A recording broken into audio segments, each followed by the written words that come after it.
सर्दियों के आसमान के नीचे एक डच कॉलोनियल घर खड़ा था, एक डार्क सीक्रेट के साथ। अमिटीविले, न्यूयॉर्क के शांत शहर में 112 ओशन एवेन्यू पर स्थित 1974 में एक भयानक मैस मर्डर ने देश को हिलाकर रख दिया।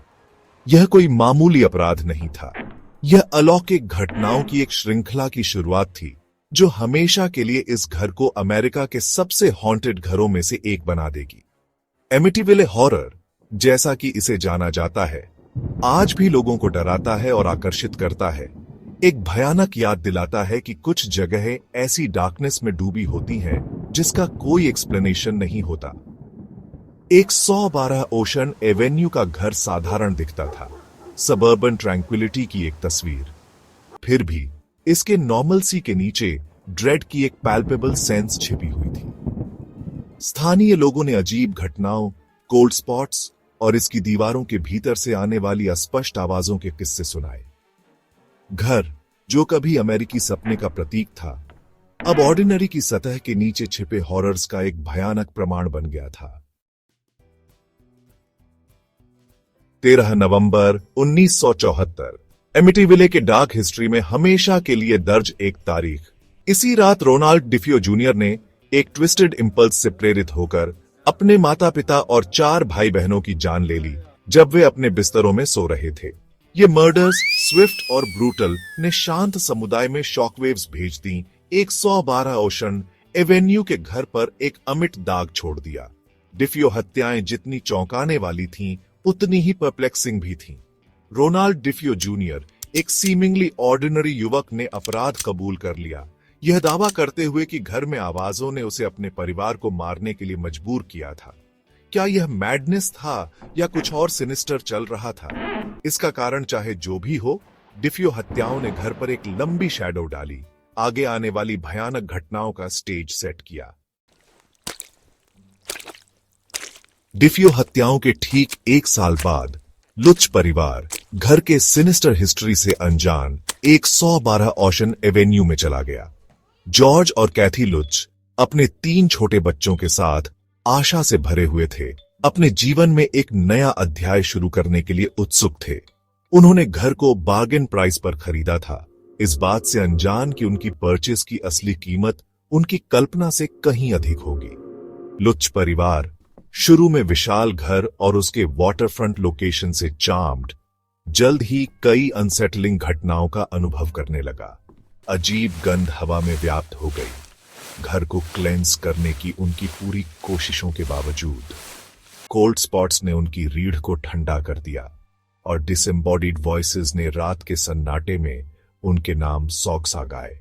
उन्हें पता नहीं था कि वे एक नाइटमेयर में कदम रख चुके हैं। जैसे जैसे दिन स्लीपलेस नाइट्स में बदलते गए, पैरानॉर्मल एक्टिविटी तेज होती गई। सर्दियों के मौसम में मक्खियां भिनभिनाती रहीं, उनकी इंसेसेंट बजिंग घर के मकाब्र पास्ट की निरंतर याद दिलाती रही। दीवारों से ऊजिंग ब्लैक स्लज रिस रहा था, किसी भी रैशनल एक्सप्लेनेशन को धता बता रहा था। बच्चे एस्केलेटिंग टेरर से उनका इनोसेंस बिखर गया, ग्लोइंग रेड आईज वाले इमेजिनरी फ्रेंड्स के बारे में बात करते थे। एक विशेष रूप से हैरोविंग रात, जॉर्ज लुट्स अपनी पत्नी कैथी को अपने बिस्तर के ऊपर लेविटेटिंग पाकर जाग गए। उसकी आंखें दहशत से फैली हुई थीं। बच्चों ने, उनके चेहरे पीले और ड्रॉन, दावा किया कि उन्होंने डेमोनिक फिगर्स को शैडोज में दुबके हुए देखा था। डर, रॉ और प्राइमल ने लुट्स परिवार को अपनी चपेट में ले लिया, उन्हें पूरी तरह से कंज्यूम करने की धमकी दी।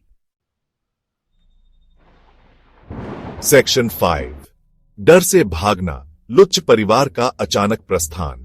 केवल 28 दिनों के बाद लुच परिवार उनकी सैनिटी टूटने की कगार पर 112 ओशन एवेन्यू से भाग गया, अपना सामान और अपने जीवन को वापस पाने की कोई भी उम्मीद पीछे छोड़कर। घर, जो कभी उनके सपनों का प्रतीक था, उनका सबसे बुरा नाइटमेयर बन गया था। उन्होंने कैथी के परिवार के साथ रिफ्यूज मांगी, उस एंटिटी के चंगुल से बचने के लिए बेताब जो उन्हें टॉर्मेंट कर रहा था। लुच परिवार के हैरोविंग ऑर्डियल की खबर जंगल की आग की तरह फैल गई, जिससे 112 ओशन एवेन्यू फैसिनेशन और ड्रेड दोनों का सोर्स बन गया। स्केप्टिक्स ने उनके दावों पर सवाल उठाए, उनके अनुभवों को स्ट्रेस या एक इलैबोरेट होक्स के लिए जिम्मेदार ठहराया। लेकिन उन लोगों के लिए जिन्होंने दहशत को फर्स्ट हैंड देखा था, इसमें कोई संदेह नहीं था। एमिटीविले घर की दीवारों के भीतर कुछ ईविल रहता था। लुच परिवार के दावों से इंट्रीग्ड पैरानॉर्मल इन्वेस्टिगेटर्स एक 112 ओशन एवेन्यू पर उतर आए। हॉन्टेड हाउस के रहस्य को अनरैवल करने के लिए उत्सुक थे। कैमरों, ईवीपी रिकॉर्डर्स और अन्य पैरानॉर्मल इन्वेस्टिगेटिव टूल से लैस उन्होंने सुपरनैचुरल एक्टिविटी के सबूतों को कैप्चर करने की कोशिश की, जिसने लुच परिवार को त्रस्त किया था। हालांकि घर टाइट लिप्ड रहा, इसके सीक्रेट्स क्लोजली गार्डेड रहे, जबकि कुछ इन्वेस्टिगेटर्स ने cold spots, strange electromagnetic fields और यहां तक कि डिसएम्बॉडीड वॉइसेस का सामना करने का दावा किया। अन्य स्केप्टिकल रहे। कॉन्क्रीट एविडेंस की कमी ने बहस को हवा दी। एमिटीविले हॉन्टिंग की सच्चाई को रहस्य में डूबा हुआ छोड़ दिया।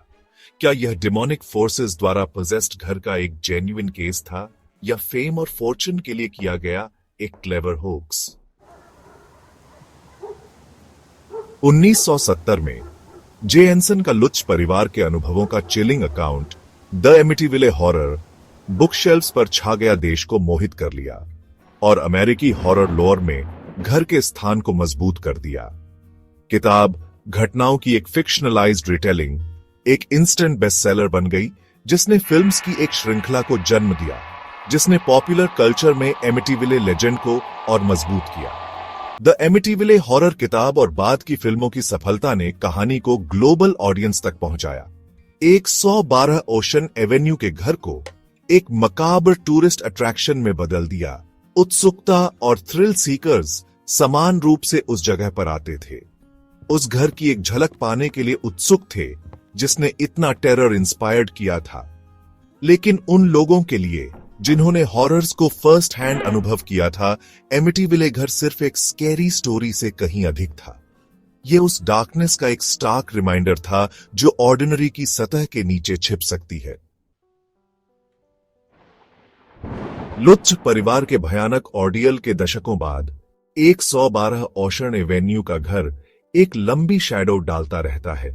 हालांकि एड्रेस को बदल दिया गया है और घर को रेनोवेटेड किया गया है ताकि उसके सिनिस्टर पास्ट को हटाया जा सके, फिर भी उसकी लेगेसी बनी हुई है।